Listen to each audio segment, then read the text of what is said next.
बऱ्याच जणांना गमतीने म्हणतो, झोपताना विकत घ्या आणि उठलात की विका तरी तुम्हाला पैसे मिळतील. डॉलर व्यतिरिक्त काहीतरी आपल्याकडे पाहिजे. ते एक तर कुठलीतरी वेल एक्सेप्टेड करन्सी पाहिजे किंवा सोनं पाहिजे. कारण सोनं हे प्रत्येक करन्सीला एक्सेप्टेड आहे. मग त्यामुळे बऱ्याचशा सेंट्रल बँकांनी डॉलर स्वतःच्या ताब्यातला जो होता साठा तो कमी करत नेला. सोनं खरेदी करायला लागले. कोरोनाच्या काळामध्ये जेव्हा लोकांना गरज होती तेव्हा त्यांनी सोनं विकून वस्तू घेतल्या या शेअर बाजारातून नुकसान भरलं.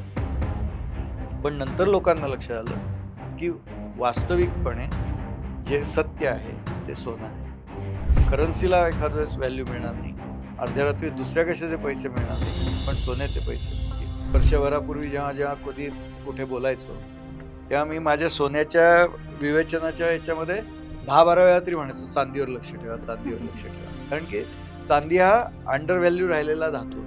आंतरराष्ट्रीय बाजारामध्ये किंवा कुठेही इंडस्ट्रीयल मेटल म्हणून बघितलं, चांदी मेनली बाय प्रॉडक्ट आहे. चांदीच्या अशा डायरेक्ट खाणी कमी आहेत. आत्ताचा जो परिणाम झाला आहे मुख्यतः तो स्पेस टेक्नॉलॉजी, टेलिकॉमचे जे बाकीचे 5G 6G वगैरे सेंट्रल बँकांनी सांगितलं की चांदी सुद्धा रिझर्व्ह सिक्युरिटी म्हणून धरली पाहिजे. वाढलेला भाव आहे, पटकन खाली येईल असं वाटत नाही, पण चांदी हा धातू हा फार धोकादायक धातू. विचारपूर्वकच त्याची खरेदी करा. केवळ कोणतरी सांगते 7 लाख होईल, 8 लाख होईल, 10 लाख होईल, ह्याच्यावर जाऊन ते कुठलीही बाजारातली वस्तू असू दे ती आपली पंढरीच्या वारीसारखी असते, 2 पावलं पुढे 1 पाऊल मागे. त्यामुळे तुम्हाला खरंच गुंतवणूक करायची असेल तर जरूर करा. सोन्या चांदीत गुंतवणूक करणं चांगलं. इरोजन होत नाही, त्याला कुठे बुरशी लागत नाही, त्याची झीज होत नाही. त्यामुळे हे जे फीचर्स आहेत हे इतर कुठल्याच धातूत नाही.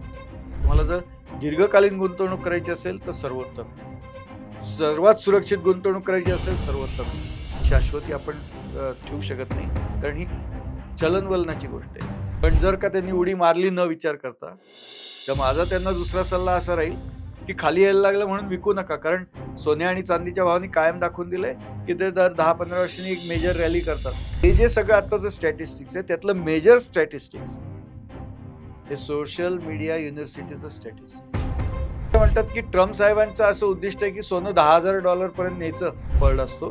त्याशी जाऊन विचार विनिमय करा आणि तुमच्या मनाला आणि त्याच्या मनाला वाटेल ते करा. मी सांगतोय म्हणून करू नका. कारण आत्ताचं जी भाव पातळी आहे ती अलर्ट लावणारी की घ्या म्हणून सांगता पण नका घेऊ म्हणून. तनी आणि चीननी 2020 पासून आतापर्यंत बघितलं तर दोघांनी जवळपास 200 टनापेक्षा जास्त सोनं घेतलंय. सोन्याची तुलनाच करू तसं नाही. सोनं सोनं सोनं सोनं सोनं सोनं तेच राहणार, तसंच राहणार, त्याच स्टँडर्ड.